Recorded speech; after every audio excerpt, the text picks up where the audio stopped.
Bem-vindo ao Forja Masculina.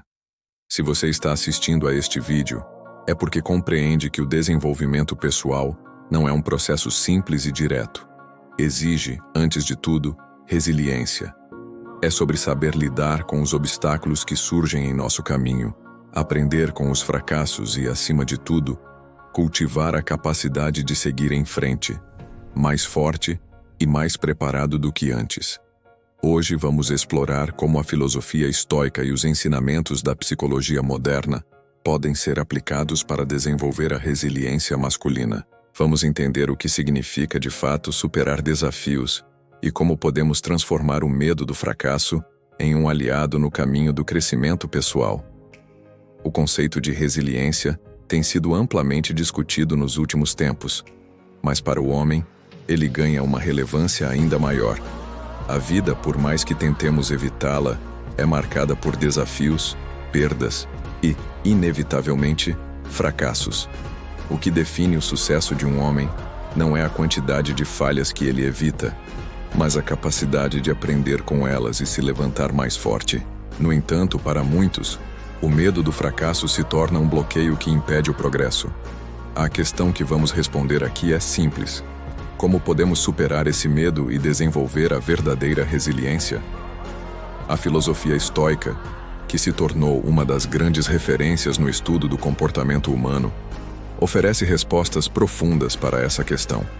Filósofos como Sêneca, Epicteto e Marco Aurélio nos deixaram legados poderosos sobre como lidar com as adversidades da vida, sobre como cultivar uma mentalidade forte e focada naquilo que realmente importa: o controle das nossas ações e reações diante das dificuldades.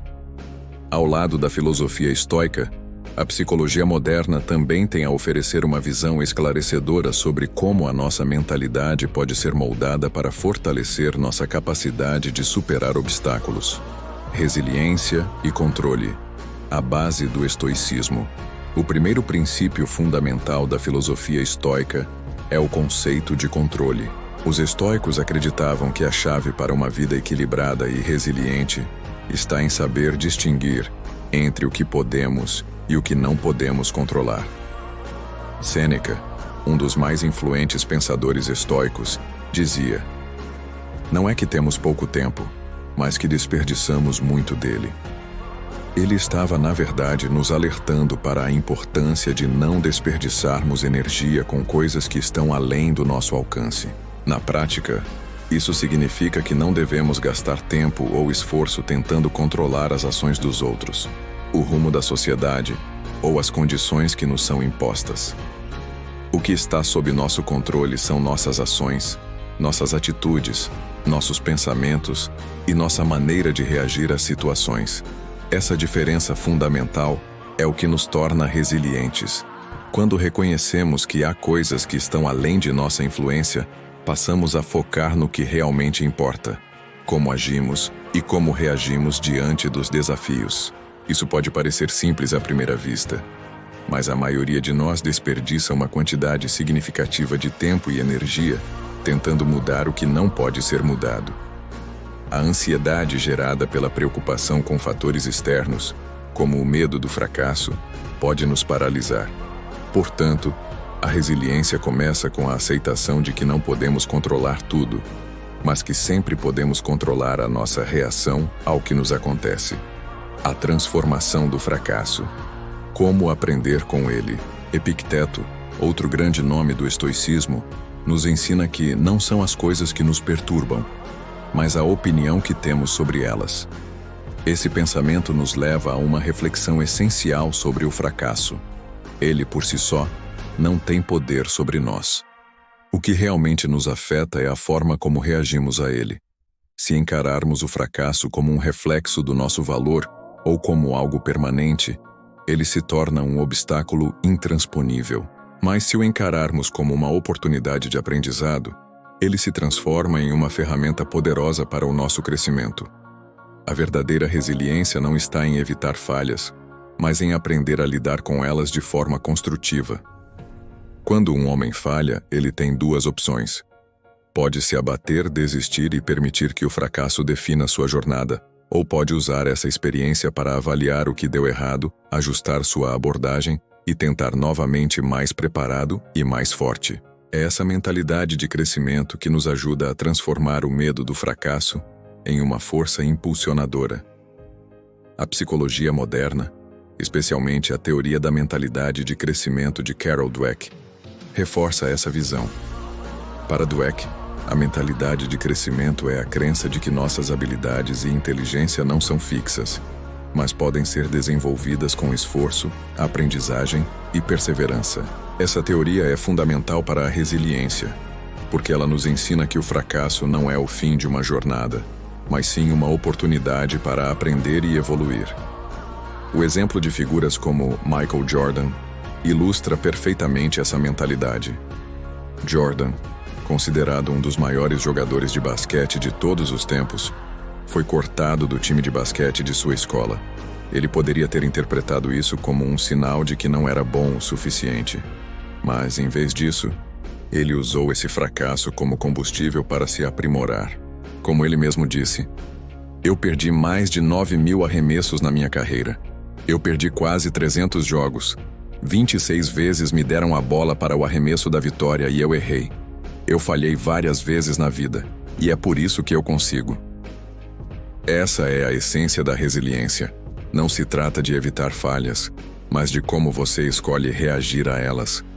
O fracasso não define quem você é, mas como você se levanta e segue em frente. Isso sim, define seu caráter e sua trajetória. A importância da autodisciplina e da virtude. A filosofia estoica não se resume a aceitar passivamente os desafios da vida. Ela nos ensina também que a verdadeira resiliência vem da prática constante da virtude e da autodisciplina. Os estoicos acreditavam que, ao cultivar virtudes como a coragem, a sabedoria, a justiça e a temperança, seríamos mais bem equipados para enfrentar as dificuldades da vida. A autodisciplina é talvez a virtude mais importante quando falamos de resiliência. Nos momentos de adversidade, é a autodisciplina que nos mantém focados em nossos objetivos, que nos impede de desistir mesmo quando tudo parece perdido. Ser resiliente significa ser capaz de se manter no caminho, de continuar trabalhando em direção aos seus objetivos, mesmo quando as circunstâncias são desfavoráveis. Um exemplo clássico de autodisciplina e resiliência é o de Nelson Mandela. Durante os 27 anos que passou preso, Mandela manteve sua fé nos seus princípios, em sua luta pela liberdade e igualdade, e nunca perdeu a visão de um futuro melhor para o seu país. Sua resiliência não veio da ausência de adversidades, mas da forma como ele escolheu responder a essas adversidades. Ele não se deixou consumir pelo ódio ou pelo desespero. Pelo contrário, usou esses anos de prisão como um período de reflexão e fortalecimento pessoal, emergindo dessa experiência como um líder global de paz e reconciliação. Conclusão: a forja da resiliência. A resiliência masculina não é uma qualidade que se nasce com ela, mas uma habilidade que pode ser desenvolvida ao longo da vida. Tanto a filosofia estoica quanto a psicologia moderna nos ensinam que, ao mudar a nossa perspectiva sobre o fracasso, controlar nossas reações e praticar a autodisciplina, podemos transformar as dificuldades em oportunidades de crescimento. Em vez de temer os desafios, devemos abraçá-los, sabendo que cada obstáculo pode ser uma chance de nos tornarmos mais fortes, mais sábios e mais preparados. A verdadeira resiliência está em como nos levantamos depois de cada queda, em como utilizamos o que aprendemos com os erros para aprimorar nossa jornada. Ser resiliente não significa ser imune ao sofrimento, mas sim ter a capacidade de enfrentá-lo com coragem e perseverança. Se este vídeo foi útil para você, compartilhe com aqueles que também podem se beneficiar dessa mensagem. Curta e inscreva-se no Forja Masculina, pois estamos juntos nessa missão de forjar homens mais fortes, mais sábios e mais resilientes. Até o próximo vídeo.